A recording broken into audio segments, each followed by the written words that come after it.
সুবাদের রান্নাঘরে আমার সকল দর্শক বন্ধুকে জানাই স্বাগত। আমি শিউলি। দেখো, আমি আজকে টোফু নিয়ে এসেছি, আমার ঘরে বানানো টোফু। তো মশলা টোফু, আমার ছেলে মশলা টোফুটা ভীষণ ভালোবাসে। তোমরা সবাই জানো, এতদিনে জেনে গেছো আমার ছেলে পুরোপুরি ভেজিটেরিয়ান, তো এইগুলোই ও বেশি খায়। তো আজকে এই টোফুটা আমি রান্না করব। আমি কিভাবে টোফুটা রান্না করছি তোমরা আমার সাথে থাকো, আমি তোমাদের সাথে শেয়ার করব। দেখো, আমি গ্যাসের মধ্যে একটা প্যান বসিয়ে দিয়েছি, একটুখানি মানে রিফাইন্ড অয়েল দিয়েছিলাম আর একটু বাটার দিয়ে দিলাম। এবারে কি করব বলো তো, আমি এবারে টোফুগুলোতে না ভালো করে একটু ভেজে তুলে নেব। বাটারটা একটু মেল্ট করুক, পুরোপুরি মেল্ট করে গেছে। এবারে আমি টোফুগুলো দিয়ে দিচ্ছি, একটু টোফুগুলোকে উল্টে পাল্টে ভেজে নেব। দেখো, আমার টোফুগুলো সুন্দরভাবে ভাজা হয়ে গেছে। এবারে আমি এগুলোকে উঠিয়ে নিচ্ছি। দেখো, আমি টোফুগুলো তুলে নিয়েছি। এবার আরেকটু বাটার দিয়ে দিচ্ছি। এবারে কি করবো বলো তো, এবারে আমি ব্ল্যাক পেপার ইয়েগুলো ক্যাপসিকামগুলো ভেজে তুলে নেব এই বাটারের মধ্যে। বেল পেপারগুলো দেখো আমার ভাজা হয়ে গেছে, মানে সতে করে নিলাম জাস্ট একটু। এবারে আমি বাটারে সতে করে নিয়েছি, এবারে এগুলো আমি উঠিয়ে নিচ্ছি। হ্যাঁ, দেখো আমার প্যানের মধ্যে বাটার রয়েছে। এবারে কি করবো বলো তো, এর মধ্যে দেখো আদা দিয়ে দিলাম, আদার টুকরো, দুটো লঙ্কা, শুকনো লঙ্কা, একটু গোটা গরম মশলা, ছোটো এলাচ আছে দুটো, লবঙ্গ আছে দুটো, দারচিনি আছে আর একটু বড় এলাচে হাফ আছে, আর একটু জিরে আছে, ধনে আছে, গোটা গোলমরিচ আছে, কাজু, আর এটা হচ্ছে পোস্ত।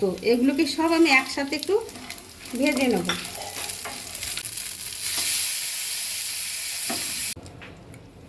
দেখো, মশলাটা আমার ভাজা হয়ে গেছে, ওর মধ্যে আমি জল দিয়ে দিয়েছি ছিটকাচ্ছিল বলে। এবার এটাকে ঠান্ডা করে আমি ব্লেন্ড করে নিয়ে আসছি। দেখো, আমি কড়া বসিয়ে দিয়েছি গ্যাসের মধ্যে একটা, এবং তেল দিয়ে দিয়েছি, রিফাইন্ড অয়েল দিয়েছি, আর একটু জিরে দিচ্ছি ফোড়নে। ফোড়নটা জাস্ট একটু ভাজা ভাজা হবে, ভারী চমৎকার একটা সেন্ট বেরোতে শুরু করে দিয়েছে। এবার দেখো, আমি যে মশলাটা ব্লেন্ড করে নিয়েছিলাম সেই মশলাটা আমি মধ্যে দিয়ে দিচ্ছি। মশলাটার মধ্যে কি কি আছে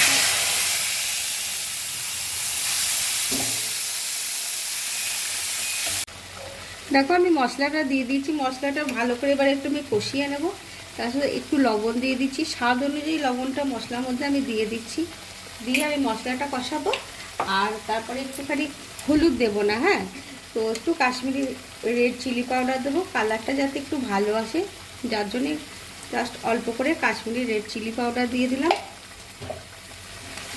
এবার আমি মশলাটা একটু কষিয়ে নিই ভালো করে। যদিও ভাজা মশলা, মানে খুব যে কষাবার প্রয়োজন নেই, এমনিতেই ভারী চমৎকার একটা মশলা দিয়ে সুগন্ধ বেরোচ্ছে।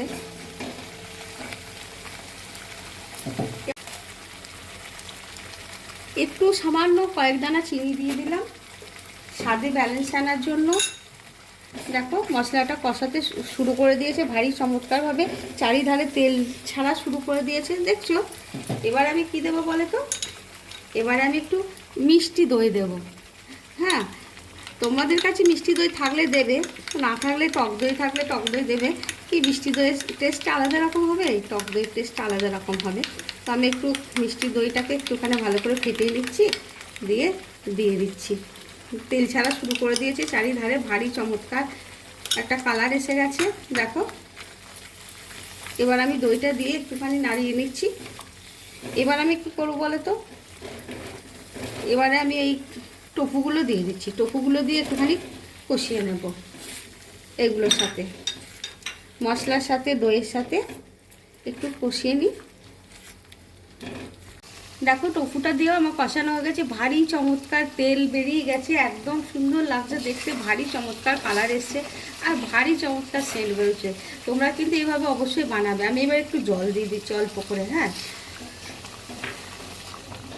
দিয়ে এবারে কি করব বলে তো,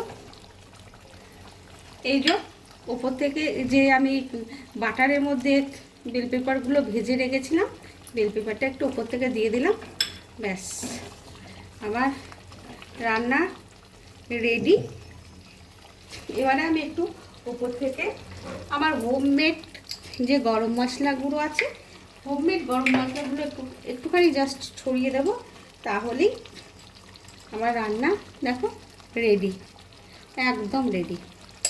ঠিক আছে, আমি গ্যাস অফ করে দিচ্ছি। তোমরা কিছুক্ষণ পর আমি তোমাদের সার্ভ করে দেখাবো।